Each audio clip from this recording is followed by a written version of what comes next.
Eu quero que você abra, por gentileza, a sua Bíblia no livro de Tiago. Tiago, capítulo 3. E nós vamos ler dos versículos 13 até o 18. Esse texto vai ser o nosso ponto de partida, ele vai ser meio que uma espécie de trilho. E vou pedir que mesmo depois da leitura, que você não feche a sua Bíblia, porque daqui a pouco eu quero mexer em Tiago novamente, que é a continuação desse texto. Tiago 3, de 13 a 18. Quem entre vocês é sábio e inteligente? Mostre as suas obras em mansidão de sabedoria, mediante a sua boa conduta. Se pelo contrário, vocês têm em seu coração inveja amargurada e sentimento de rivalidade, não se gloriem disso, nem mintam contra a verdade. Essa não é a sabedoria que desce lá do alto. Pelo contrário, é terrena, animal e demoníaca. Pois onde há inveja e rivalidade, aí há confusão e toda espécie de coisas ruins. Mas a sabedoria lá do alto é primeiramente pura, depois pacífica, gentil, amigável, cheia de misericórdia e de bons frutos, imparcial, sem fingimento. Ora, é em paz que se semeia o fruto da justiça para os que promovem a paz. Meu Deus, nós oramos que a Tua palavra seja direcionada e aplicada no íntimo de cada um de nós, por meio daquela ação personalizada do Teu Espírito Santo, o Espírito da verdade. Oramos que o Senhor nos permita ter, ó Deus, discernimento, percepção espiritual, ter os olhos do nosso entendimento iluminados. Nós confiamos naquilo que o Senhor fará pelo poder da Tua palavra e por isso Te agradecemos antecipadamente. Oramos que possamos sair desse lugar não apenas com informação, não apenas, ó Deus, com alinhamento doutrinário, mas oramos que haja um toque dos céus, que haja uma provocação, um despertamento do Senhor, alcançando o coração de cada um de nós. Em nome de Jesus. Amém. Bom, a ênfase de Tiago é colocada primeiramente na sabedoria. Ele começa perguntando quem é sábio e inteligente. E depois ele fala sobre mostrar por meio das obras, do comportamento, essa mansidão da sabedoria mediante a sua boa conduta. Então ele vai intercalando a ideia de sabedoria e comportamento. Ele não apenas destaca esses dois elementos, mas ele também fala de uma sabedoria que desce do alto. E a expressão do alto evidentemente se refere aos céus, aquilo que procede de Deus. Mas ele também fala de um outro tipo de sabedoria, que ele classifica como terrena, ou seja, não é a do alto, animal e demoníaca. E ele mostra que dependendo o tipo de sabedoria que toca ou controla a vida da pessoa, afeta definitivamente o seu comportamento. Ele fala daqueles que têm inveja amargurada, sentimento de rivalidade. Ele diz que onde existe isso, a confusão e toda espécie de coisas ruins. E ao destacar tanto sabedoria como comportamento, ele define um adjetivo em específico que eu quero dar atenção. Fala da sabedoria do alto, fala da terrena. Evidentemente, quando ele fala da terrena, ele não está falando daquilo que procede de Deus. Mas ele define a sabedoria terrena, aquilo que está relacionado a esse mundo e dimensão onde vivemos, como animal e demoníaco. O entendimento de terreno é de fácil compreensão. Não é do alto, não é celestial, é da terra, é dessa nossa dimensão. A definição de demoníaca não é difícil de compreender. Embora essa sabedoria não seja necessariamente demoníaca no sentido pleno de que aquilo entra, controla a mente de alguém, abre espaço e influência para certas ações malignas. Ou seja, coloca a gente naquele lugar que somos advertidos em Efésios de não dar lugar ao diabo. Mas eu quero me concentrar no adjetivo aqui que aparece entre o terreno e o demoníaco, que é quando ele diz que essa sabedoria é animal. O tema da minha mensagem hoje é comportamento animal, porque esse nível de sabedoria afetará o nosso comportamento. E Tiago usa essa expressão, animal. A pergunta é: qual o significado dessa palavra que Tiago está usando? A palavra no original grego, koineo, grego antigo, é a palavra psíquicos. De acordo com o léxico de Strong, significa de ou que faz parte da respiração, que tem a natureza e característica daquilo que respira, o principal da vida animal, que os seres humanos têm em comum com os animais, governado pela respiração, a natureza sensual com a sua dependência dos desejos e das paixões. As traduções, elas muitas vezes podem optar por outras palavras, porque o significado de psíquicos, aquilo que procede do psique, né? Essa palavra às vezes é traduzida alma, às vezes é traduzido vida, ela tem um significado abrangente, psique, assim como psíquicos, que é aquele que é controlado por esse tipo de vida e de fôlego, que aqui foi traduzido como animal. Aliás, na maioria das versões, no português e nas outras línguas, ela é traduzida como animal. Algumas versões traduziram como sensual. Outras versões traduziram como não espiritual, ou seja, o contraste daquilo que é espiritual. Outras optaram por um sinônimo, natural. Algumas optaram por material e você ainda vai encontrar carnal. Todas essas tentativas são de definir, né, essa expressão que fala do homem entregue à sua própria natureza. E é interessante, porque ao olharmos para a continuação do texto de Tiago, que eu pedi para você deixar aberto, a gente leu Tiago 3, de 13 a 18. No verso 18, nós temos o fim desse capítulo. Mas eu sempre gosto de lembrar que a Bíblia não foi escrita com essa divisão de capítulos e versículos. Então, quando inicia o capítulo 4, nós temos um raciocínio sendo construído em andamento. Essa divisão é posterior, né? Primeiro tivemos um em capítulos, outro em versículos, só para nos ajudar a localizar os textos. Mas às vezes isso pode nos atrapalhar, porque o crente pensa assim: hoje eu vou ler o capítulo 3 e o raciocínio está sendo construído, é quebrado, é fragmentado. Então, continuando, Tiago pergunta assim: de onde procedem as guerras e as brigas que há entre vocês?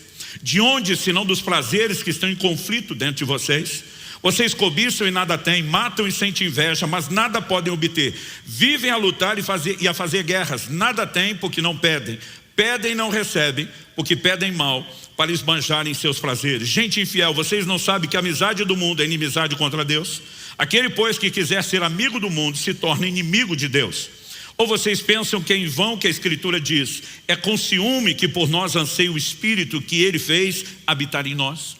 Porque eu estou lendo a continuação, né, desses versículos. Porque depois de falar de uma sabedoria que vem do alto e de uma terrena, e falar de comportamento, Tiago começa a definir o impacto do tipo de sabedoria a qual nós nos inclinamos. E é evidente que aqui Tiago nos mostra que o comportamento animal, seja a sabedoria, que depois vai se, a forma de pensar, de entender, que depois vai se traduzir em comportamento, né? Ele diz, seja animal espiritual, isso vai afetar o nosso comportamento, mas especificamente o comportamento animal, ele atrapalha o relacionamento com os irmãos. A gente já vê antes em Tiago 3, rivalidade, inveja, mas agora ele começa a falar a respeito, né, no capítulo 4, de pessoas que cobiçam, que matam, que sentem inveja. Ele fala de guerras e brigas entre os irmãos. Então, evidentemente que esse comportamento afeta o nosso relacionamento com os irmãos, afeta a vida de oração. Ele vai falar de pessoas que pedem, mas não recebem. Afeta a nossa intimidade com Deus. Ele vai falar de pessoas que, por conta dessa sabedoria e comportamento animal, estão se conectando ao mundo, em vez de desenvolver a amizade de Deus, e entram no lugar de inimizade com Deus. Então, evidentemente, o relacionamento com Deus está sendo atrapalhado e ainda dá lugar ao diabo. Porque quando é classificado como demoníaco, na perspectiva que nós apresentamos, isso é claro. Ou seja, não é um assunto sem importância. Não é um assunto a ser ignorado. Quando olhamos para as Escrituras, eu gosto sempre de construir a perspectiva de qualquer assunto, né, tentando entender assim, o que é que Deus apresenta ao longo das Escrituras, na hora de sistematizar, pensando primeiro em termos de propósito. Quando Deus cria o homem, Gênesis capítulo 1, verso 26, diz: e Deus disse, façamos o ser humano à nossa imagem, conforme a nossa semelhança. Tem ele domínio sobre os peixes do mar, sobre as aves dos céus, sobre os animais domésticos, sobre toda a terra e sobre todos os animais que rastejam pela terra. Ou seja, o homem foi criado à imagem de Deus e colocado acima dos animais para governá-los, não para viver como eles vivem. Quando você olha para isso, em primeiro lugar, você tem a revelação de um propósito. O Salmo 8, Eu vou ler dos versos 5 a 8, fala a mesma coisa, mas diz assim, falando do ser humano. O verso anterior, que eu não vou ler, pergunta: que é o homem para que dele te lembres? O verso 5 responde: fizeste, no entanto, por um pouco menor do que Deus, de glória e de honra o coroaste. Deste-lhe domínio sobre as obras da tua mão, e sob os teus pés tudo lhe puseste: ovelhas, bois, todos, e também os animais do campo, as aves do céu, os peixes do mar, e tudo o que percorre as veredas dos mares. Ou seja, o homem foi feito à imagem e semelhança de Deus, mas evidentemente menor do que Deus. Parecido, mas não pode reproduzir todos os seus atributos, porque alguns deles são incomunicáveis. Mas apesar de estar abaixo de Deus, ele tem uma semelhança com Deus. Os animais são colocados debaixo do seu domínio, são colocados debaixo do seu governo. Então, o que Deus espera do nosso comportamento desde o início? Que a gente se comporte semelhante a Ele e não semelhante aos animais. Estou destacando isso tudo porque em dezembro de 2021, especificamente no dia 20 de dezembro, eu consigo lembrar a data porque era meu aniversário, Deus me deu um presente de aniversário especial. Qual foi o presente? Eu me lembro de um momento que eu olho no espelho, em vez de me enxergar na perspectiva da altura da visão dos olhos, eu me vejo de cima. Aquilo parecia confuso para a cabeça, porque eu estou olhando de frente para o espelho, mas eu me vejo de cima. Imediatamente, quando eu tive aquela visão, eu entendi que era como Deus estava me olhando. Era como os céus estavam me olhando. E inexplicavelmente, é difícil dizer como você entende algo só olhando, mas eu me via como um animal.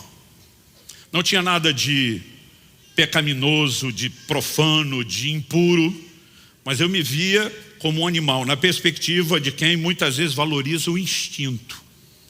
E de repente um sentimento, uma convicção se apodera de mim.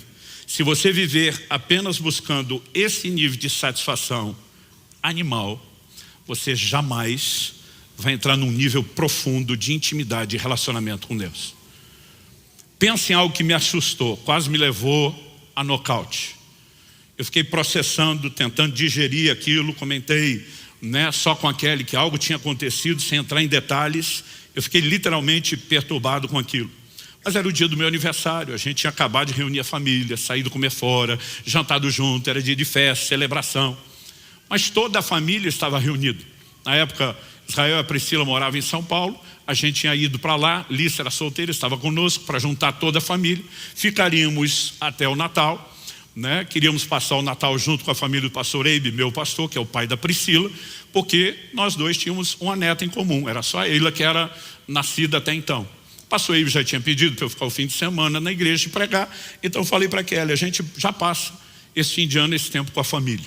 Então, da segunda-feira até o Natal, pensa na semana gastronômica. A gente no modo férias, e eu falo para os filhos, e digo para eles, cada dia um escolhe o que quer comer. Então, quem quer a comida japonesa escolhe no seu dia, quem quer italiano escolhe no seu dia, quem quer a comida árabe no seu dia, mas nós vamos satisfazer as vontades de todo mundo. E todos os dias nós saímos comer fora. Não bastasse a comer nada exagerado em termos de quantidade, mas evidentemente a gente estava valorizando aquele tempo de festa. A gente chega na noite da véspera de Natal e tivemos a ceia. Foi preparada tanta comida que nós não demos conta de derrubar, mas assim, quase um terço do que estava lá. Então no dia seguinte, o almoço do dia 25, a gente pega aquela sobra de comida e de novo todo mundo junto, não conseguimos consumir aquilo tudo. Mas mesmo não abusando da quantidade, a gente estava valorizando o momento do prazer. E de novo agora, 5 dias depois, eu tenho a mesma visão. Eu me vejo de cima e de novo eu me vejo como um animal. E eu sinto aquela convicção, não ouvi nenhuma voz. Se você viver apenas para satisfazer isso, você jamais vai entrar nesse lugar de percepção. A segunda pancada foi mais dura que a primeira. E os hematomas estão dentro de mim até hoje. Eu fiquei quieto, de novo, perturbado, processando. Preguei 26 e 27, lá em São Paulo. Dia 28 estamos voltando de carro. Eu, Kelly e Alice, teve um momento na viagem que elas adormeceram. Eu diminuí o volume da música, do louvor à adoração, mas continuo orando baixinho. E nesse momento o Espírito Santo fala comigo com toda clareza. Para tudo o que você planejou para janeiro. E vai estudar sobre jejum como você nunca fez. Essa foi a razão pela qual em janeiro eu não apenas me dediquei a um tempo de jejum prolongado, mas como fruto de tudo aquilo que estava estudando, escrevi o livro A Cultura do Jejum. Mas o que a maioria das pessoas não sabe, qual foi o gatilho que me levou a um lugar de dedicação ao jejum como eu nunca havia feito. Em janeiro comecei a pregar sobre jejum aqui e fiz algumas promessas a vocês que eu tenho cumprido. A primeira delas é que vocês me veriam jejuar como nunca antes. A segunda, que de forma recorrente eu voltaria a importunar vocês com ensino e clareza a respeito do assunto. Mas quando o Senhor fala comigo ali no carro, vai estudar sobre jejum como nunca antes, eu não consigo te explicar, mas eu vi uma conexão entre a visão e o chamado ao entendimento do jejum. Então, a mensagem em si, ela não é essencialmente sobre jejum, mas eu vou ter que terminar o assunto falando a respeito disso. Como o Tiago destaca sabedoria e comportamento, e a aplicação prática que ele faz de sabedoria sobre entendimento, eu quero primeiro falar um pouco sobre entendimento animal, depois vou falar um pouco sobre comportamento animal, para então, em terceiro e último lugar, a gente apresentar de forma prática o que é que a gente tem que fazer se não queremos viver nesse lugar. Então, em primeiro lugar, falando sobre a sabedoria com essa aplicação de entendimento. O ser humano é advertido, quanto ao entendimento, a não comportar-se como animal. A Escritura fala bastante sobre isso.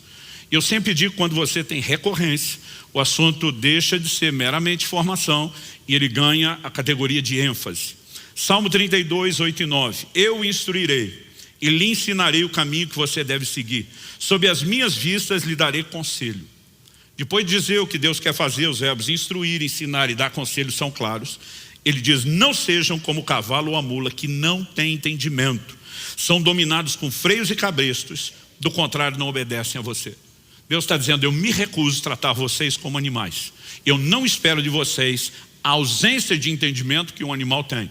Eu quero dar instrução, mas vocês precisam se mover num nível de entendimento diferente para compreender, absorver e traduzir isso na prática.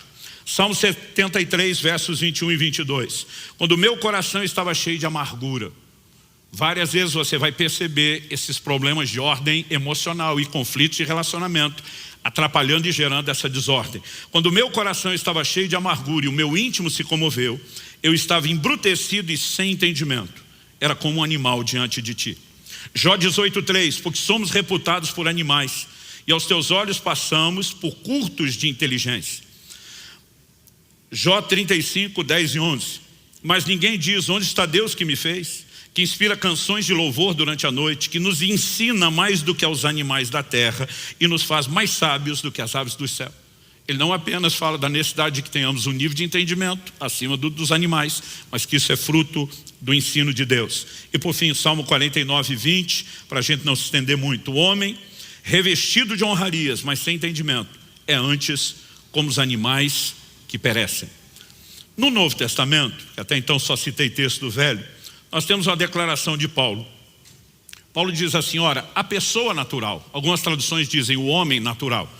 A pessoa natural não aceita as coisas do Espírito de Deus porque eles são loucura e não pode entendê-las porque elas se discernem espiritualmente. Paulo está falando da incapacidade de entrar no entendimento espiritual. E ele fala da pessoa natural. Você sabe qual a palavra foi traduzida natural aqui? A mesma traduzida como animal. Em Tiago 3, o texto nós lemos. De novo, nós temos aqui a expressão psíquicos. O homem entregue, aos seus instintos, como daqui a pouco eu vou falar novamente. Ou seja, há sempre uma limitação de entendimento. Em Colossenses 2,18, Paulo faz a menção de uma mente carnal, ou seja, uma maneira de pensar que ela está associada à carne, ao modo humano, natural, animal.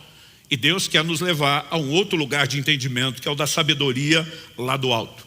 Quando você começa a entender que existe uma forma de pensar diferente, e que essa forma de pensar, ela afeta o comportamento, essa relação entre a sabedoria e o comportamento é claramente apresentada por Tiago.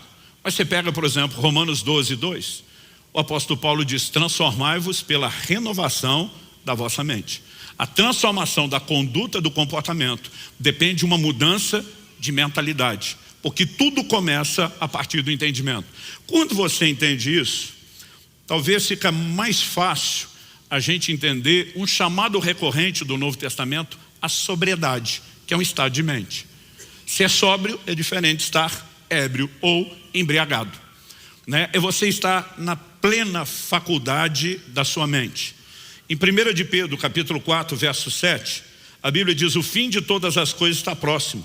Portanto, sejam criteriosos e sóbrios para poderem orar. Outras versões dizem: a bem das vossas orações. Está dizendo que a sobriedade vai impactar as orações. E nós podemos entender que a ausência dela também vai impactar negativamente as orações. Essa palavra aqui, traduzida como sóbrios, é a palavra nefo. Ela significa, muitas vezes traduzida também como sensato, significa ser sóbrio, estar calmo e sereno de espírito, ser moderado, controlado, circunspecto. Já o Novo Testamento usa outras expressões quando fala de ser sóbrio. Por exemplo, Marcos capítulo 5, verso 15, falando daquele ex-endemoniado gadareno que Jesus libertou, a Bíblia diz: aproximando-se de Jesus, viram o endemoniado, o que antes estava dominado pela legião, assentado, vestido em perfeito juízo, e temeram. A palavra traduzida aqui, em perfeito juízo, é a palavra grega sofroneu. Significa ter mente sã, estar mentalmente saudável, exercer autocontrole, pensar sobre si mesmo de forma moderada, sóbria, frear as próprias paixões. E eu estou citando esse homem que deixa de ser o doido controlado pelos demônios, para, pelo toque de Jesus, alguém que entra no lugar de sobriedade, para mostrar que a inclinação de Deus é sempre nos levar à sobriedade, enquanto que a tentativa de Satanás é nos escravizar na forma de pensar. Agora, há outros desafios ou chamados à sobriedade. Romanos 12, 3, Paulo diz: porque pela graça que me foi dada, digo a cada um de vocês que não pense de si mesmo além do que convém. Pelo contrário, pense com moderação, segundo a medida da fé que Deus repartiu a cada um. Pense com moderação. De novo, a palavra utilizada, sofroneu, a mesma que fala do ex-endemoniado em perfeito juízo. Em Tito 2,6, nós lemos: do mesmo modo quanto aos jovens, exorte-os para que em todas as coisas sejam moderados. A palavra traduzida moderados, de novo, sofroneu, estar mentalmente saudável, ter mente sã, né? Ser sóbrio. Paulo usa essa palavra outras vezes no Novo Testamento. Segundo aos Coríntios 5,13, se enlouquecemos é para Deus, se conservamos o juízo é para vocês, né? Essa palavra poderia dizer se estamos sóbrios, mas obviamente em contraponto com enlouquecemos, ele vai ampliando o uso e a aplicação, e nós temos outros chamados à sobriedade. Todos eles são derivações da mesma palavra. Tito capítulo 1, verso 8, falando das características que aquele que almeja o ministério, que é ser bispo, presbítero deve ter, diz: hospitaleiro, amigo do bem, sóbrio, justo, piedoso e que tenha domínio de si. A palavra traduzida sóbrio, de novo, a palavra sofron, a raiz da palavra sofroneu. Tito 2,2, um conselho aos homens idosos. Quanto aos homens idosos, que sejam temperantes, respeitáveis, sensatos, sadios na fé, no amor e na constância. A palavra traduzida é sensato, sofroneu. Algo que sempre é requerido para que se seja sadio na fé. O mesmo vale não só para os homens, mas para as mulheres idosas. Tito 2,5, sensatas, honestas, boas donas de casa, bondosas, sujeitas ao marido, para que a palavra de Deus não seja difamada. Palavra traduzida sensata, de novo, né, é a palavra sofron. Eu e você precisamos entender, começando por um estado de mente, de compreensão, de entendimento, o que significa de forma clara o impacto que isso tem sobre autocontrole. E 2 Timóteo, no capítulo 1, no verso 17, a Bíblia diz: porque Deus não nos deu espírito de covardia, mas de poder, de amor e moderação. Aqui nós temos a palavra sofronismos, uma derivação de sofron. Domingo passado, com muita propriedade, Israel destacou um desses 3 termos, falando da importância de moderação, de autocontrole. Autocontrole é requerido desde o início da humanidade. Em Gênesis 4:7, quando Caim está enfurecido, porque Deus não aceitou a sua oferta, mas aceitou a de Abel, e movido de inveja, está planejando matar seu irmão, Deus o adverte antes de pecar. Deus diz para ele: o pecado jaz à tua porta, e o seu desejo será contra você. Mas o Senhor diz para ele: mas a ti cumpre dominá-lo. Deus o adverte antes de cometer o pecado. Ele diz: o pecado está rondando você, vai tentar explorar o desejo, mas você é responsável por controlá-lo. O autocontrole é exigido desde o início da humanidade. Deus diz para Adão e Eva: vocês podem comer de toda a árvore do jardim, menos dessa. E quando você vê essa orientação de Paulo que citamos, significa que até hoje Deus espera de nós a mesma coisa. Mas eu e você precisamos entender que esse autocontrole, a forma como ele é aplicado, sempre uma derivação da sobriedade, começa com o estado de mente, que depois se traduz no comportamento. Dito isso, eu quero, em segundo lugar, falar do comportamento. Porque Tiago, além de enfatizar a questão da sabedoria, com aplicação prática de entendimento, também destacou bastante a questão do comportamento. Judas capítulo 1, verso 19 diz: são estes os que promovem divisões. Quase sempre você vai ver os problemas relacionais associados a essas aplicações.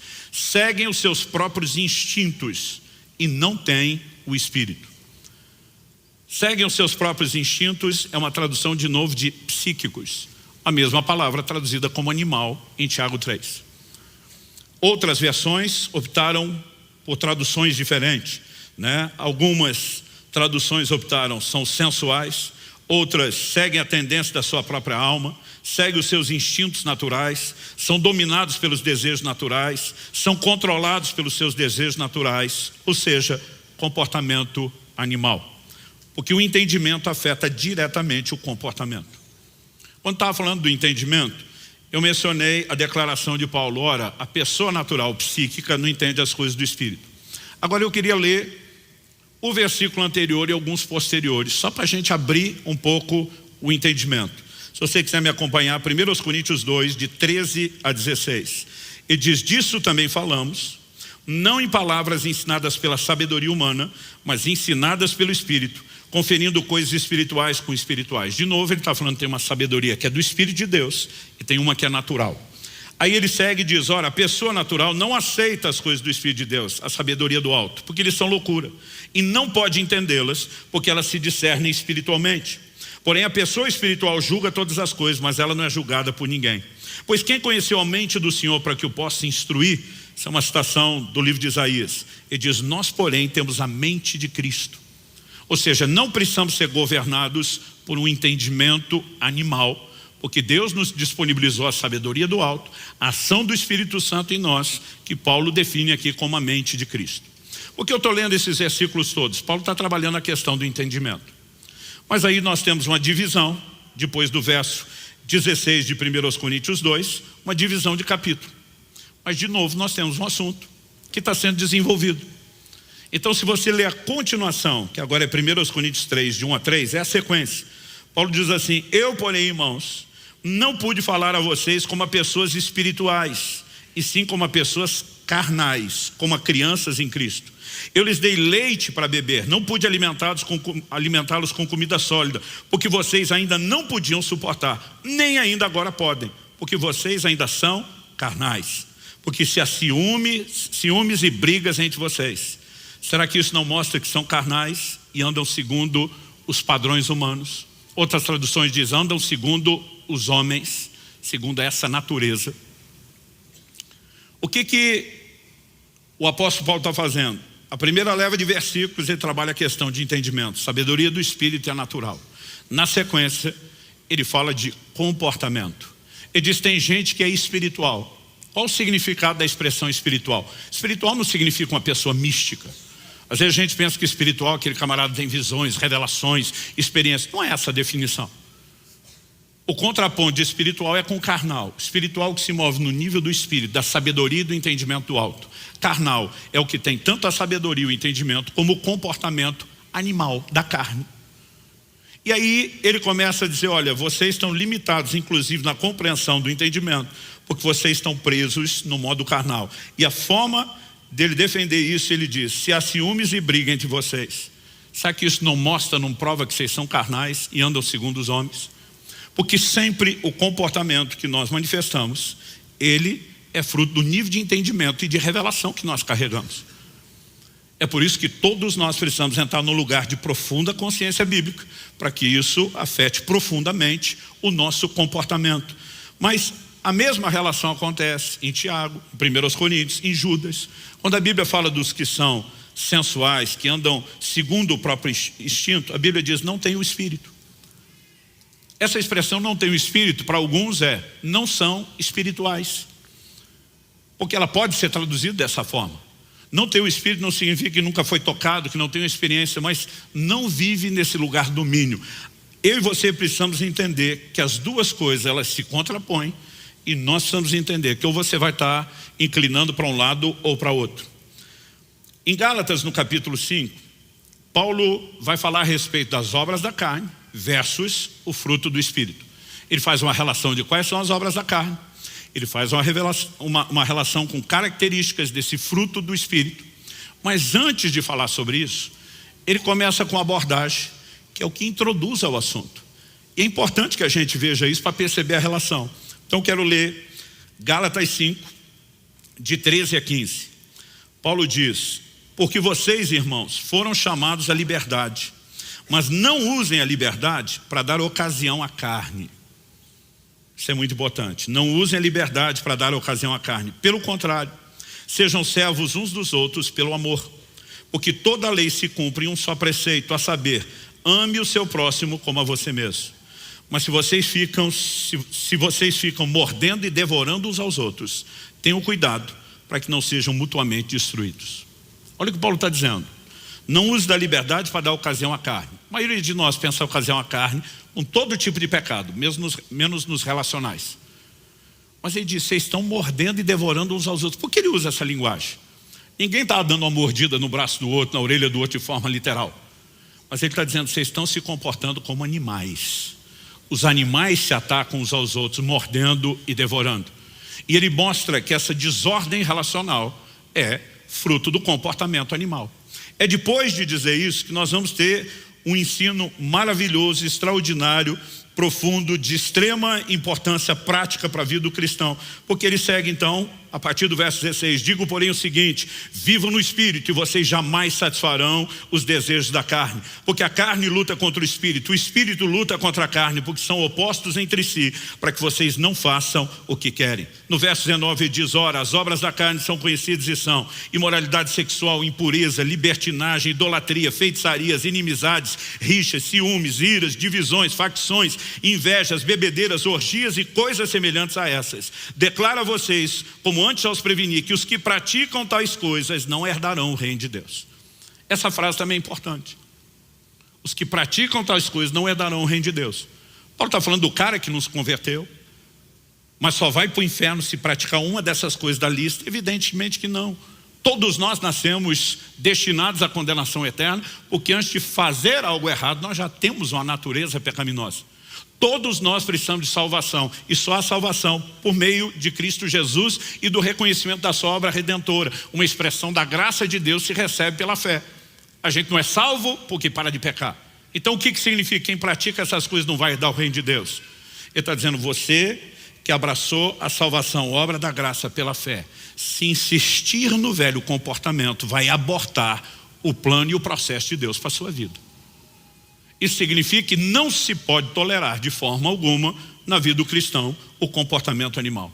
Em contraponto ele diz, mas o fruto do Espírito é amor, alegria, paz, longanimidade, benignidade, bondade, fidelidade, mansidão, domínio próprio. Contra essas coisas não há lei. E os que são de Cristo Jesus crucificaram a carne com as suas paixões e os seus desejos. Especificamente, depois de falar de domínio próprio, ele fala de crucificar a carne. Ele não está falando de algo literal, mas assim como a cruz era um instrumento de execução e morte, ele está dizendo que a nossa carne, com paixões e desejos, precisa morrer. Então você percebe que depois de trabalhar a questão do entendimento, a Bíblia vai falar sobre o comportamento. E muitas vezes ao longo da Escritura, a analogia sobre o comportamento animal aparece. A minha intenção aqui não é esgotar o assunto, mas desde o Antigo Testamento, Jeremias 2, 24, Deus diz, você é como a jumenta selvagem, acostumada ao deserto e que no ardor do cio fareja o vento. Quem a impediria de satisfazer o seu desejo? Os que a procuram não têm de fatigar-se, no mês dela a acharão. Deus está dizendo, né, de um comportamento animal, como por exemplo no cio, tem que reproduzir. Agora o triste é ver homens e mulheres criados à semelhança de Deus, se movendo da mesma forma instintiva que os animais no cio em relação ao sexo e qualquer outra área. Por que os animais mordem, devoram e atacam? Não é mero instinto de defesa. Muitas vezes é garantir que a fome desapareça, que o desejo seja saciado a qualquer custo. Agora, não adianta apenas a gente saber de tudo isso. Gênesis capítulo 9, versos 5 e 6. É o lugar onde Deus vai repetir, depois do dilúvio, o fato de que o homem foi criado à imagem de Deus. E ele repete isso quando ele dá a primeira ordem clara na Bíblia, para que não se cometa homicídio. Ele diz: quem derramasse o sangue do homem, teria o seu sangue derramado. E Deus termina dizendo assim: porque o homem foi criado à imagem de Deus. A vida inteira eu olhei para esse texto pensando, nenhum ser humano tem direito de matar o outro, porque esse outro que eu estou pensando em matar foi criado à imagem de Deus. E nós não precisamos jogar fora esse entendimento. Mas será que é só isso? Ou será que Deus também está dizendo: você não pode matar, porque eu criei você à minha imagem, e você tinha que funcionar como eu, não como animal. Então nós precisamos de fato perceber que o lugar para onde Deus quer nos levar impacta profundamente o comportamento. Agora, o comportamento cristão não deveria ser fruto apenas de um esforço humano por obedecer regras. Nós precisamos entender que ele envolve abraçar a nova natureza, ser empoderado por todos os recursos do céu, mas ele envolve, no meio do processo, eu e você massacrarmos a velha natureza. Então a pergunta prática para que a gente possa concluir e de fato achar o caminho prático: o que fazer? Em primeiro lugar, falamos do entendimento e da sabedoria animal, depois do comportamento. Terceiro e último lugar, eu quero destacar o que fazer. E eu vou apresentar isso como se fosse uma lista, caso você esteja anotando. Em primeiro lugar, entender a questão das inclinações. Romanos 8, de 5 a 8 diz: os que vivem segundo a carne se inclinam para as coisas da carne, mas os que vivem segundo o Espírito se inclinam para as coisas do Espírito. Pois a inclinação da carne é morte, mas a do Espírito é vida e paz. Porque a inclinação da carne é inimizade contra Deus, pois não está sujeita à lei de Deus, nem mesmo pode estar. Portanto, os que estão na carne não podem agradar a Deus. Ele está escrevendo para o cristão, alguém que já nasceu de novo, já recebeu a nova natureza. Mas eu e você precisamos entender algo. Quando Jesus está falando com Nicodemos sobre o novo nascimento, em João 3,6, ele diz: o que é nascido da carne é carne, o que é nascido do Espírito é Espírito. Jesus não está dizendo que o homem é um ou outro. Jesus está dizendo que o homem é tanto um quanto outro. Entramos nesse mundo, num corpo de carne, que a Bíblia chama de carne pecaminosa, que carrega, uma natureza pecaminosa que herdamos de Adão. Mas quando nascemos de novo, nosso espírito é regenerado. Esse espírito, diz 2 de Pedro 1,4, se tornou participante da natureza divina. 1 de João 3,9 diz que a semente de Deus está em nós. O DNA de Deus nos foi comunicado. Agora, tem crente que acha que porque nasceu de novo, recebeu a natureza divina, a velha desapareceu. Não. Esse é o espírito, está vivendo dentro de um corpo. E a partir do momento que a nova natureza entrou e tem uma outra velha na carne, o pau está quebrando. É por isso que Paulo fala, escrevendo aos Gálatas, de um lutando contra o outro. E aqui em Romanos ele está falando da inclinação. Nós podemos escolher, mesmo depois de ter uma nova natureza, consciente ou inconscientemente, podemos escolher nos inclinar à carne. E quando alimentamos o instinto animal, nós perdemos a influência espiritual. Mas quando nos inclinamos para o lugar certo, somos empoderados para dominar, para subjugar a velha natureza. A gente só vai estar plenamente livre disso por ocasião da vinda de Jesus, no desfecho da redenção, quando a Bíblia fala de uma transformação plena, redenção do corpo. Mas até lá, podemos subjugar. Então, em primeiro lugar, entender a questão das inclinações. Segundo, entender que a Bíblia fala de tudo aquilo que é prometido nesse lugar, a Bíblia classifica como engodo, como engano. 2 de Pedro, capítulo 2, verso 18. Porque falando com arrogância, palavras sem conteúdo, enganam com desejos libertinos de natureza carnal aqueles que de fato estavam se afastando dos que vivem no erro. Paulo está falando de pessoas que começam a romper na vida espiritual, começam a se afastar de pessoas que têm o comportamento errado, querem viver diferente, mas caíam numa armadilha de ensino deturpado das Escrituras. E a Bíblia diz que essas pessoas os enganavam como? Com desejos libertinos de natureza carnal. Aí entra aquela linguagem. Não precisa preocupar com tanto legalismo, com tanta regra. Você precisa entender a graça de Deus e está tudo bem seguir um instinto animal e correr atrás dessas gratificações. Isso é um engano. Até porque pessoa nenhuma consegue satisfação nesse lugar quando chega lá. No meio desse processo, algo que nós entendemos ser fundamental: fugir de tudo que fragiliza o autocontrole, a sobriedade. Efésios capítulo 5, verso 18 diz: não se embriaguem com vinho, pois isso leva à devassidão, mas deixem-se encher do Espírito. Outras traduções diz no imperativo: enchei-vos do Espírito, como uma ordem. O que significa não se embriaguem com vinho que leva à devassidão? A Bíblia está dizendo que a embriaguez, quando remove o estado de sobriedade, nos faz perder faculdades, nos faz perder o controle, e pensa numa coisa que tem gerado desgraça na história da humanidade: é a questão do álcool. Outro dia alguém falou: pastor, mas a Bíblia não proíbe beber, proíbe embriagar. Eu falei: é verdade, mas ao mesmo tempo, quando ela estabelece a proibição da embriaguez, ela está dizendo que alguém perde o controle. Tem muitas pessoas que têm muita dificuldade ao longo do tempo de definir isso. Então, nós, pastores da igreja, escolhemos andar no lugar de abstinência. Então, um dia alguém falou: mas não é proibido provar? Eu falei: eu também não sou proibido de me abster, porque eu quero fugir de tudo o que pode fragilizar o autocontrole. É por isso que desde os primórdios da humanidade não tem festa que não seja regada a bebida, gente. Isso não é coisa atual. A diferença é que na atualidade nós temos um mundaréu de drogas recreativas que todas fragilizam o autocontrole. E nós precisamos entender a advertência bíblica. Agora, o contraponto é: não só não fragilize o autocontrole aqui, mas se abasteça do Espírito Santo do outro lado. Quarto lugar, se você estiver anotando: número 1, entender a questão das inclinações. 2, conscientizar-se do engodo dos desejos carnais. 3, fugir de tudo que fragiliza o autocontrole. 4, praticar a mortificação da carne. Paulo fala de crucificar a carne com suas paixões e desejos, mas Romanos 12:1 diz: portanto, irmãos, pelas misericórdias de Deus, peço que ofereça o seu corpo como um sacrifício vivo, santo e agradável a Deus. Esse é o culto racional de vocês. O que significa a expressão sacrifício vivo? Ela é um paradoxo, porque se sacrificar é matar, como é que o sacrifício é vivo?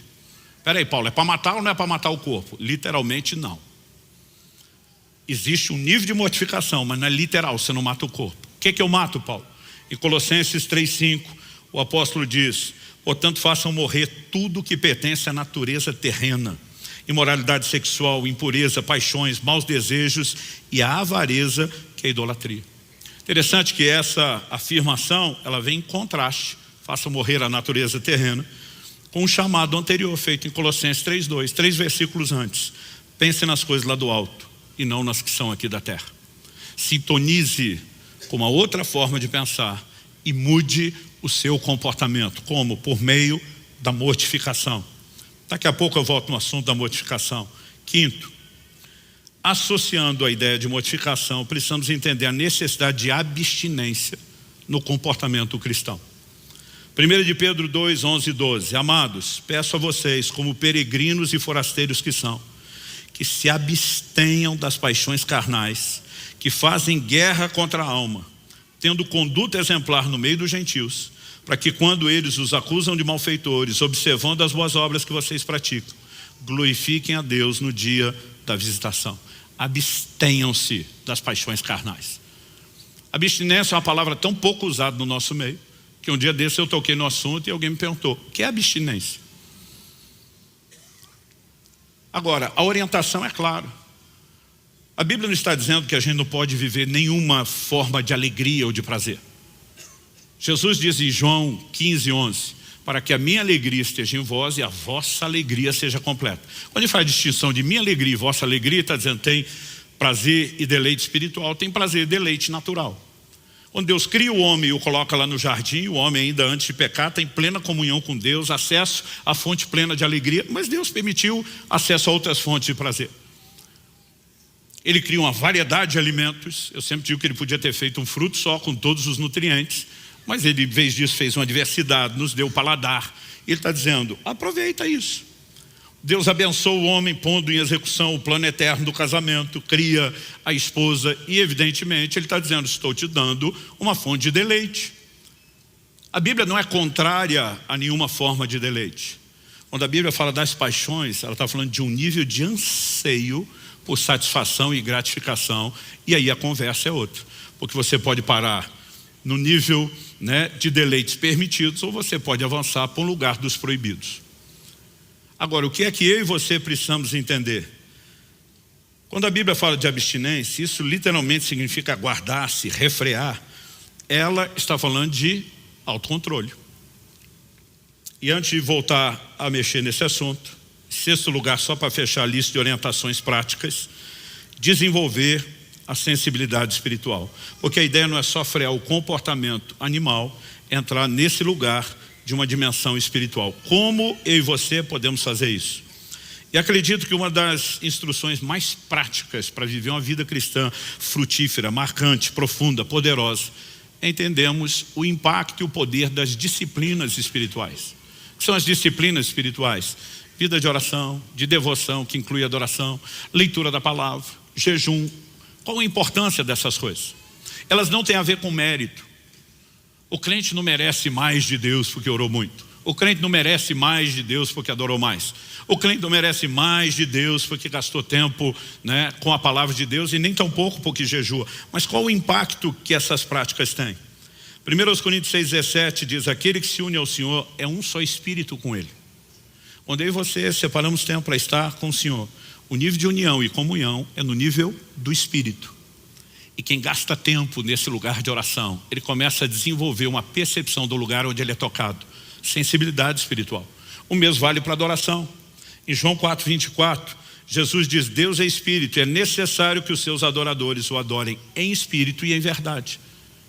É lógico que o nosso corpo vai participar com expressões, né, que não se limitam à dança, levantando as mãos, a gente cantando, a nossa mente está envolvida, mas aquele lugar sublime onde somos tocados tem a ver com o seu espírito, porque Deus é espírito e os seus adoradores têm que adorá-lo em espírito, porque é nesse lugar que nós vamos ter a comunhão e a conexão com Ele.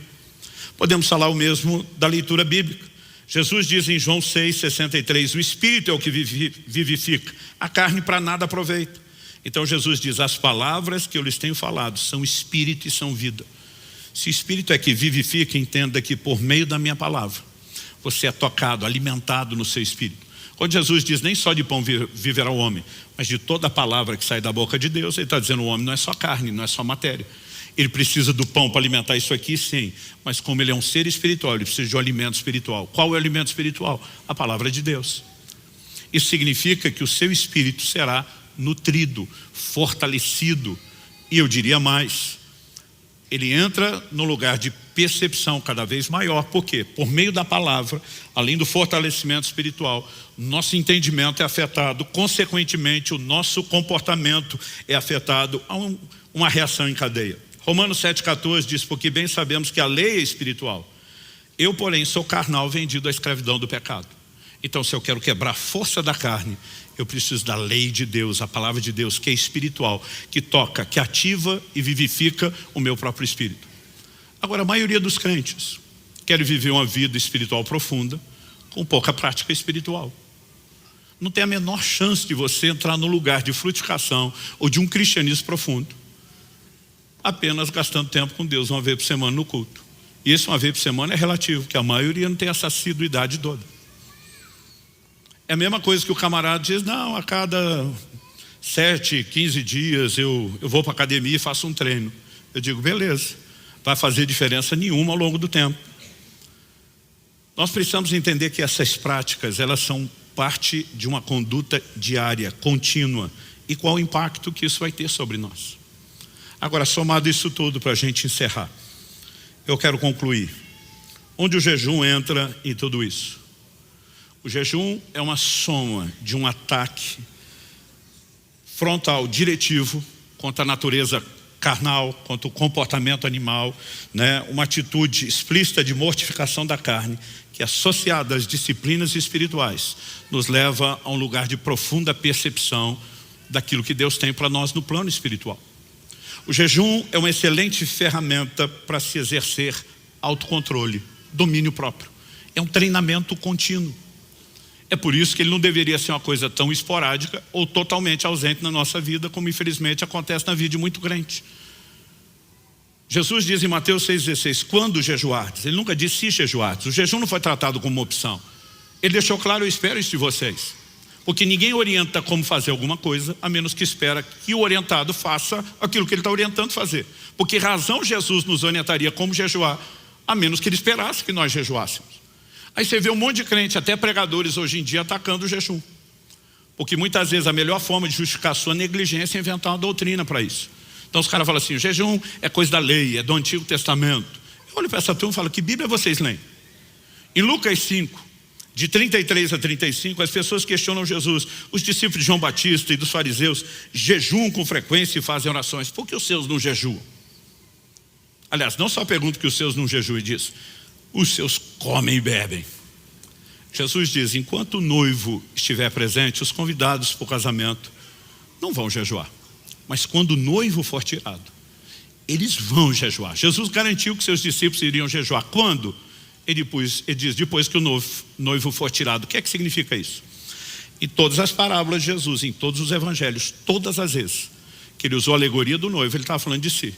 Então Jesus está dizendo, a partir do momento que eu for assunto aos céus, durante todos os dias da minha ausência, até o dia do meu glorioso retorno, esse é o tempo que vocês vão jejuar. Como é que o jejum não é para hoje? Agora, qual o significado de jejum? A palavra jejum, no grego do Novo Testamento, nestio, é uma palavra composta. Ne é um prefixo de negação. Estio é comer. Então, jejuar em essência significa não comer, não se alimentar. Só que com o tempo a palavra jejum virou sinônimo de qualquer tipo de abstinência. Aí está lendo uma matéria esportiva e vê o jornalista falando que determinado time está em jejum de campeonatos, de títulos. Daqui a pouco um determinado atacante está em jejum de gols. E essa ideia de abstinência geral, às vezes afeta a nossa vida cristã. Porque você vai ver muito crente dizendo, estou em jejum de rede social. E não estou falando contra. Mas as outras formas de abstinência, elas deveriam ser complementares e não substitutas do jejum de alimento. Pensa no ponto talvez mais crítico para o homem desde o início da humanidade. Onde primeiro o homem cedeu e caiu à tentação, ao pecado lá no Éden, comida. Por que Esaú vendeu o direito de primogenitura? Por causa de um prato de comida. Por que os israelitas, tirados da escravidão lá do Egito, com mão forte da parte de Deus, tiveram saudade do Egito? Números 11 diz, por causa da comida. Onde que Satanás primeiro atacou Jesus no deserto? Transforma essas pedras em pães. É lógico que o último Adão, diferente do primeiro, não ia cair. Mas pensa no assunto delicado, onde eu e você precisamos aprender a exercer autocontrole. Eu tenho falado isso para pastores e líderes em muitas ministrações por aí afora. Peguei essa frase emprestada de um outro colega. Eu falo, olha, tem pastor e líder ganhando guerra contra principado e potestade, perdendo para um brigadeiro. Eu chamei a atenção outro dia de uma pessoa na mesa, até porque eu falei, eu tenho um histórico. Eu sei de onde eu saí, eu sei como eu tenho vivido. Chamei a atenção, falei, não, mas é que eu não resisto. Quando essa pessoa falou isso, eu falei, então tudo bem se o seu cônjuge dizer que não resiste, se envolver com outra pessoa, de jeito nenhum. Eu falei, qual a diferença? Você não precisa se controlar numa área, ele tem que se controlar em outra. Quando nós começamos a relativizar o autocontrole, nós estamos abrindo espaço para algo que vem seduzindo devagar e que vai comprometendo a gente a longo prazo. O autocontrole tem que ser uma disciplina permanente. E o jejum, ele cria uma cultura de autocontrole. Mas é só isso? Não. Ele é intencionalmente uma modificação da carne. Gente, quem jejua com frequência, testemunha as mesmas coisas. O centro de gravidade da terra puxa para baixo. Eu digo que o centro de gravidade do reino de Deus puxa para cima. Pensar as coisas são do alto, pensar nas coisas são de cima.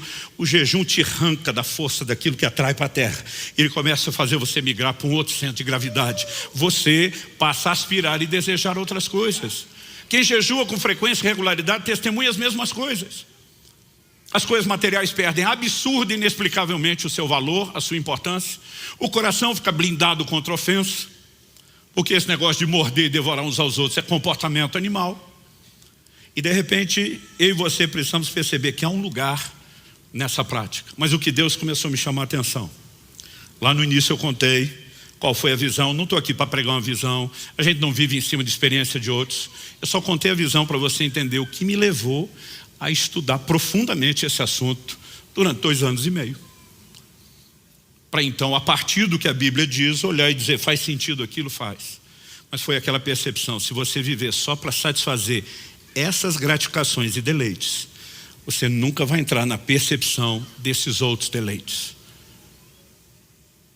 Há quase 2 anos atrás, eu estava no primeiro semestre desse processo, já estava fazendo o 2º jejum prolongado, e um gigante espiritual dessa nação que eu respeito e admiro muito, ele me disse: Subirá, você é uma das pessoas que eu conheço que mais jejua. E eu queria te fazer uma pergunta. O que tem te levado com essa paixão, dedicação, recorrência, frequência a esse lugar? Respondi algo a ele que eu já falei aqui, mas não vou cansar de repetir. Falei: pastorzão, se o senhor me perguntasse isso aos 18 anos, quando eu já fazia de 3 a 7 dias de jejum na água quase todo mês, eu responderia que era fome pelo sobrenatural. Eu não queria um ministério com resultado só da força do braço. Eu queria ver o dedo de Deus. E eu não posso te negar que o jejum me deu acesso ao sobrenatural. Mas hoje eu olho para isso como efeito colateral, mera consequência. Um bom efeito colateral, mas mero efeito colateral. Ele falou: o que te move hoje? Falei: hoje o entendimento mudou. Eu falei para ele: o que me move é esse lugar.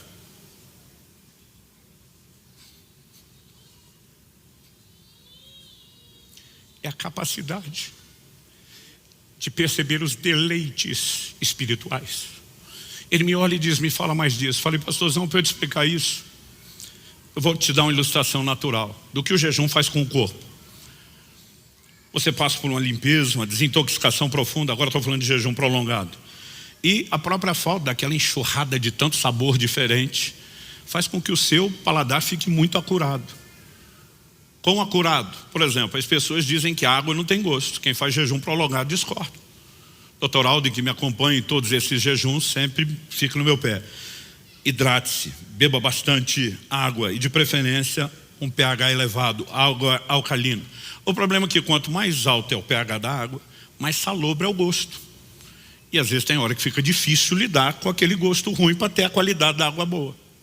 Por outro lado, quando você pega uma água de pH baixo, que não é tão bom para o corpo, porque não é alcalina, ela pode até não ter o sabor ruim, mas está faltando algo. Com a medida que quem faz jejum prolongado usa para resolver as duas coisas: coloca limão na água. Nessa água de pH baixo, o limão vai alcalinizá-la. Na de pH alto, vai mascarar o sabor que está difícil de beber.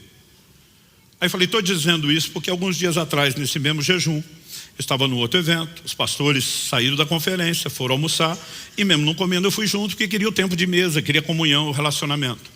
Um deles falou: Subirá, nós estamos incomodados de você ir com a gente em jejum. Eu falei: o problema é seu, eu não vou abrir mão desse tempo de comunhão. Mas para brincar com ele, eu falei assim: mas hoje é dia de banquete. Como banquete? Eu estou confuso, está jejuando ou não está? Eu falei: não, é que hoje eu vou tomar água com gás com limão espremido. Então para quem está em jejum, é banquete, hoje é a recompensa. Aí a gente riu, chegamos lá, pediu o limão. Falei para o garçom: quero uma água com gás e quero limão espremidos. Daqui a pouco ele traz um copo, e vem trazer aquele copo pequenininho de pinga que eles dão quando você pede o limão espremido, que vem com meio ou no máximo um limão.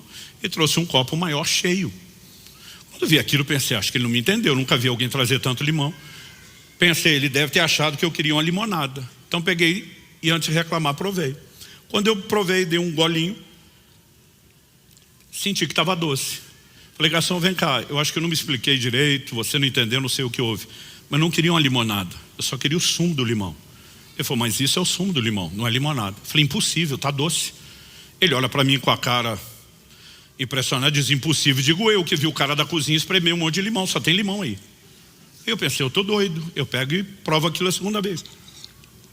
Eu falei: está doce. Ele diz: não pode. O pastor na minha frente, curioso, me rouba o copo, deixa eu provar. E quando ele prova, uma cara de azedo. Diz: pelo amor de Deus, Subirá, não tem nada de doce nisso. Eu pensei: eu estou doido. Eu pego de novo e provo a terceira vez. Eu falo: está doce. Ele pega para provar a segunda, achando que o doido é ele, e fala: está azedo. Todo mundo na mesa entrou no tirateima, eu quase fiquei sem limão, porque todo mundo quis provar. Mas todo mundo fez cara de azedo. E eles estão dizendo: você está doido, Luciano? E aí, só essa hora que eu lembrei, falei: é o jejum. Eu conseguia perceber a frutose, o açúcar natural do limão, que ninguém conseguia perceber, porque o paladar estava muito apurado. Aonde eu quero chegar com isso?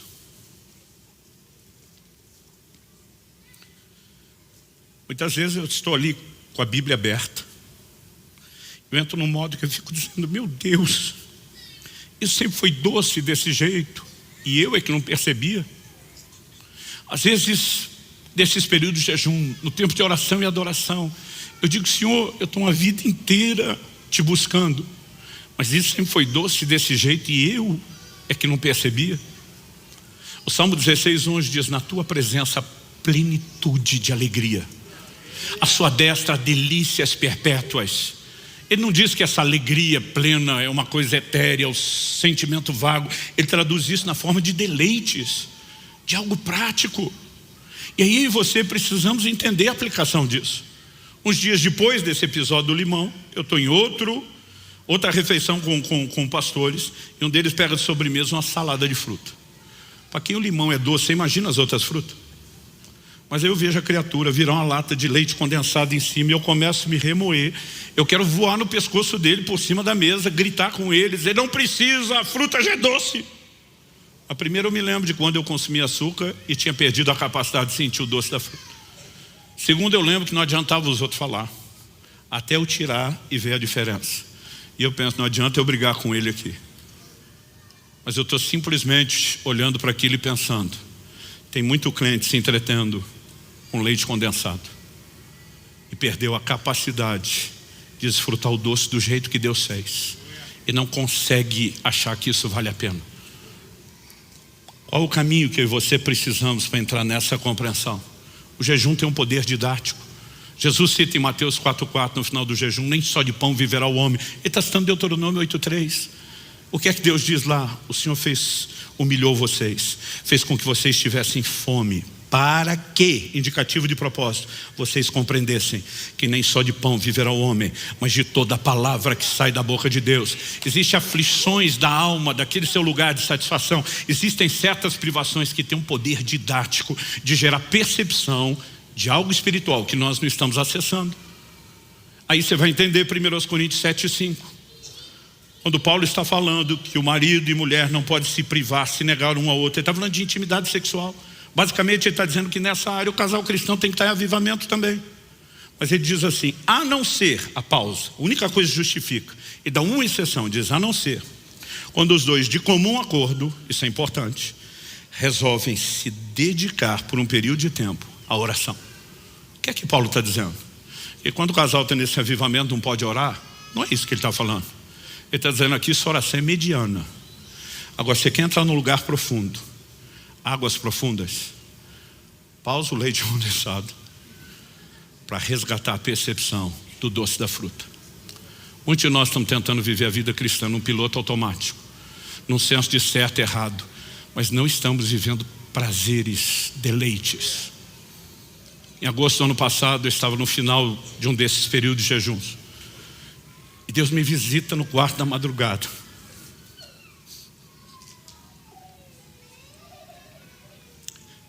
De uma maneira que eu nunca tinha experimentado na minha vida.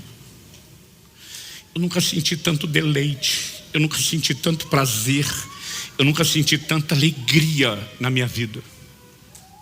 Por que eu estou dizendo isso? Nessa mesma época, estava com 50 anos de idade, quero falar para mim, como é que está aí, depois de ter virado 50? Falei para ela, estou em crise. Ela falou, crise da meia idade? Falei, de jeito nenhum. Falei, estou feliz com tudo que eu vivi, com tudo que Deus tem nos dado em todas as áreas, sou profundamente grato a Deus. Ela falou, qual é a crise? Falei, amor, a gente passou anos da nossa vida querendo um monte de coisa que a gente não podia. Ela falou, é verdade. Falei, agora que a gente pode aquelas coisas que queria, eu não quero mais. Ela falou, mas isso é algum sinal de maturidade, deve ser bom. Eu falei, eu não vou discutir se é bom. A única coisa que me dói, eu falei para ela, porque nós perdemos tanto tempo querendo essas coisas, dando a elas mais importância do que elas deveriam ter. É quando você começa a entrar num lugar de saciedade em Deus, que o resto não importa. Aí você olha para apóstolos que eram presos, torturados, ameaçados, difamados por causa do evangelho, estavam cheios de alegria. E hoje os crentes não têm um terço do problema que eles tinham e estão o tempo todo deprimidos, porque eles estavam conectados a uma fonte que nós não estamos conectando como deveríamos. Quem está entendendo? Vamos ficar em pé para parecer que está acabando.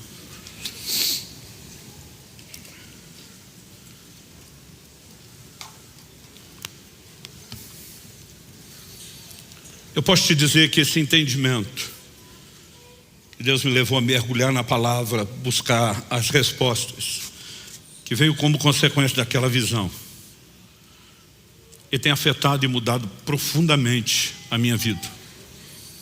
Honestamente falando, de um impacto prático. eu colocaria sem sombra de dúvida que a compreensão e a aplicação prática desse princípio está no top 5 de todas as coisas que mais afetaram a minha vida. E o meu desejo, a minha oração, eu sei que nós temos crentes em todos os níveis de maturidade aqui. Tem gente que acabou de converter. E não significa que você já não possa ser ensinado sobre essas coisas. Tem outros que já têm mais tempo de caminhada e uma capacidade de digerir algo melhor. Eu lembro de coisas que eu ouvia no início da caminhada que eram indigestas. E que depois eu entendi a sua importância. Mas mesmo correndo esse risco de toda vez que a gente mexe em algo mais profundo, você tem pessoas que estão em dietas diferentes, a que está no leite como criança, que já está no alimento sólido. Eu acredito que em qualquer nível de maturidade nós estamos, a fome por Deus precisa ser provocada, a paixão pelo Senhor. Nós não queremos ser um povo que adota um comportamento religioso. Nós queremos ser um povo que comunga com Deus em níveis profundos. E não existe nada tão necessário como quebrar o comportamento animal. Eu não estou falando de viver naquele modo de obras da carne pecaminoso. Deus me mostrou isso. Todas as minhas gratificações e realizações estavam só dentro do limite do permitido, do lícito. Mas de alguma forma a supervalorização dessas coisas está nos impedindo de entender o que é que nos aguarda do lado de cá. Quando Jesus disse: entra no teu quarto, fecha a tua porta, fala com teu pai em secreto e diz: ele te recompensará. A maioria de nós acha que a recompensa é a resposta a um pedido de oração. Sabe que essa é a recompensa do secreto?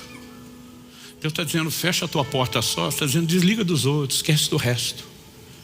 Ele está dizendo: vem se perder na minha presença. A recompensa é Ele. Não é o que Ele fará diante do que nós estamos pedindo. Isso tem uma importância bem menor. A recompensa é Ele.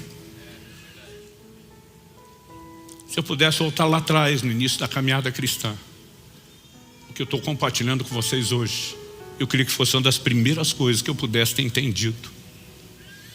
E eu espero que de alguma forma isso te ajude. Não vim te apontar o dedo, não vim jogar pedra em você. E acredito que nem Deus nos trouxe aqui para simplesmente dizer: seu animal, por que é que você não está agindo direito comigo? Eu creio que o amor dele, e eu acho que você consegue perceber a doçura da presença dele nesse lugar. O amor dele está nos chamando. Uma das coisas que mexeu comigo naquela experiência, quando a glória de Deus entrou no meu quarto, eu estava agradecendo a Deus o tempo do jejum. Minha mulher, meus 2 filhos tinham decidido me acompanhar, vários dos irmãos aqui da igreja. E eu falei para Deus, Deus, ter gente fazendo 40 dias não é comum. Mas ter famílias inteiras, esse bando de gente. Eu lembro que eu falei para Deus: isso é histórico. E eu falei para Deus: eu nem chamei ninguém. Quando eu falei: eu nem chamei ninguém, o Senhor falou comigo: quem chamou fui eu. Eu tenho percebido que há um chamado, há uma convocação de Deus para esse tempo, para que a gente se perca nesse lugar da presença dele. Alguém tem que tomar esse microfone de mim e terminar essa reunião. Mas eu quero fazer uma breve oração. Pai, te pedimos que aquilo que o Senhor começou aqui agora não termine com essa reunião. Eu quero abençoar cada um dos meus irmãos e irmãs nesse lugar, aqueles que nos acompanham por meio da transmissão ou mesmo de uma gravação posterior. Nós oramos que esse ambiente também os toque, que a tua presença também os toque, e que haja não só percepção, mas capacidade de correspondência ao teu chamado. Oramos que o teu sopro de vida nos toque, que nenhum de nós saia daqui apenas com informação para processar ou digerir, mas que nós possamos sair debaixo de um despertamento dos céus. Nós clamamos em nome de Jesus. Em nome de Jesus. Amém.